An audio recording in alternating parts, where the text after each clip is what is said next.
నిత్య పూజలివివు నేరిచిననో ప్రత్యక్షమైనట్టి పరమాత్మునికి నిత్య పూజలివివో.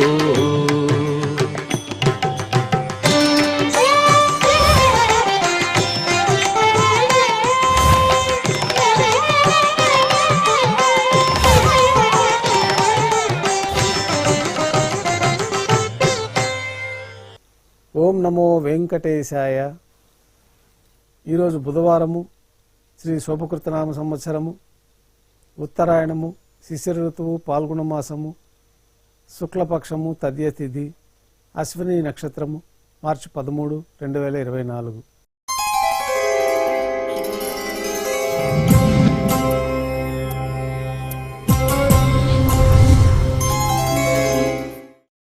మాధ్యాహ్నిక ఆరాధనలో భాగంగా బంగారు పంచపాత్రలు శుద్ధి చేసుకొని శుద్ధ తోయాన్ని నింపుకొని ఆగమోక్తమైన ఉపచారాలు సమర్పించి అష్టోత్తర శతనామావళితో అర్చన నిర్వహించి మాధ్యాహ్నిక నైవేద్యంలో భాగంగా అన్నం ప్రసాదాలు పన్యారాలు నైవేద్యంగా సమర్పించి భక్తులను సర్వదర్శనానికి అనుమతిస్తారు. ఉభయ దేవేరులతో శ్రీ మలయప్ప స్వామివారు బంగారు తిరిచిపైన వేంచేసి మేళ తాళాలతోటి విమాన ప్రదక్షిణంగా సంపంగి ప్రాకారంలో కల కళ్యాణ మండపానికి చేరుకుంటారు. కళ్యాణోత్సవం ప్రారంభమవుతుంది. పుణ్యాహవచనము, అంకురార్పణ, రక్షాబంధనము, అగ్నిప్రతిష్ఠ, స్వామివారికి అమ్మవార్లకి నూతన పట్టు వస్త్రాల సమర్పణ, మహాసంకల్ప పఠనము, మాంగళ్యాలకి విశేషంగా అభిషేకము, ఆరాధన, శ్రీవారి తరఫున అమ్మవార్లకి మాంగళ్యాల సమర్పణ, శ్రీవారికి అమ్మవార్లకి కర్పూర నీరాజనము, విశేషమైన హోమాలతో పూర్ణాహుతి పూర్తయిన తర్వాత మాలా పరివర్తనం అనే కార్యక్రమాన్ని నిర్వహించి ఉభయ దేవేరుల్ని శ్రీవారి చెంతకు చేర్చి ఈ సందర్భంగా అక్షతారోపణ అనే వైదిక కార్యక్రమాన్ని నిర్వహించి కర్పూర నీరాజనము, నైవేద్యము, తిరిగి కర్పూర నీరాజనంతో కళ్యాణోత్సవం పూర్తవుతుంది. ధ్వజస్తంభం వద్ద కల అద్దాల మండపానికి ఉభయ దేవేరులతో శ్రీ మలయప్ప స్వామివారు వేంచేస్తారు. వేద పారాయణ నడుమ ఊంజలి సేవ నిర్వహించి కర్పూర నీరాజనంతో ఊంజలి సేవ పూర్తి చేసుకొని శ్రీదేవి భూదేవి సమేతంగా శ్రీ మలయప్ప స్వామివారు మేళతాళాలతో ఊరేగింపుగా ఆలయం వెలుపుల కల వైభవోత్సవ మండపానికి చేరుకుంటారు. ఆర్జిత బ్రహ్మోత్సవంలో భాగంగా బంగారు గరుడ వాహనం పైన శ్రీ మలయప్ప స్వామివారు వేంచేస్తారు. కర్పూర నీరాజన సమర్పణతోటి గరుడ వాహన సేవ పూర్తి అవుతుంది.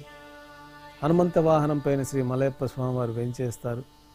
కర్పూర నీరాజన సమర్పణతోటి హనుమంత వాహన సేవ పూర్తి అవుతుంది. పెద్ద శేష వాహనం పైన శ్రీ మలయప్ప స్వామివారు వేంచేస్తారు. కర్పూర నీరాజనంతో పెద్ద శేష వాహన సేవ పూర్తి అవుతుంది.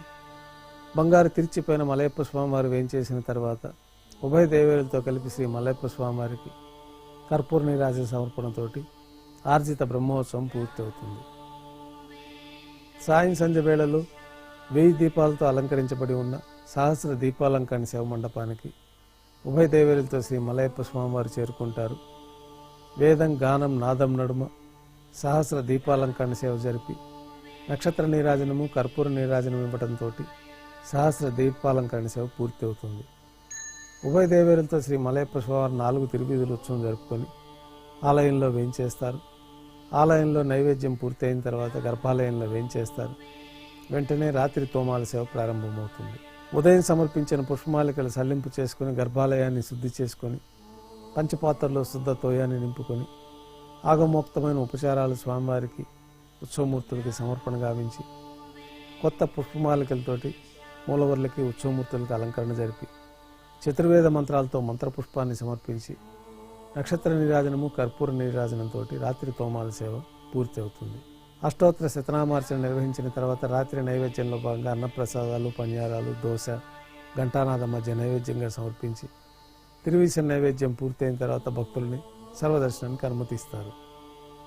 కొద్ది విరామం తర్వాత ఏకాంత సేవలో భాగంగా రాత్రి సమర్పించిన పుష్పమాలికలు సల్లింపు చేసుకొని గర్భాలయాన్ని శుద్ధి చేసుకొని బంగారు పంచపాత్రలోని బ్రహ్మ తిరువారాధన కోసమే విశేషంగా తీర్థాన్ని సమర్పించి ఏకాంత సేవలో భాగంగా కౌతుకమూర్తి అయినటువంటి శ్రీ భోగ శ్రీనివాసమూర్తి వారిని పట్టు పాన్పు పైన వేంచేపు చేసి ఏకాంత సేవలో భాగంగా దారోష్ణమైన గోక్షీరము, జీడిపప్పు, ద్రాక్ష, కలకండ కలిపిన మిశ్రమాన్ని స్వామివారికి నైవేద్యంగా సమర్పించి కర్పూర నీరాజనంతో ఏకాంత సేవ పూర్తి అవుతుంది.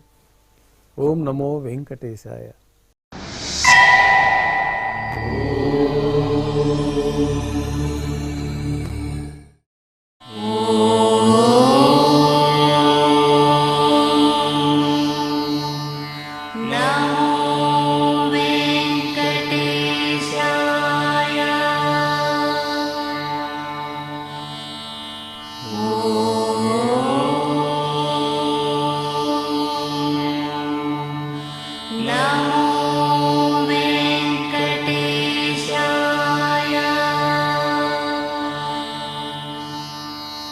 Oh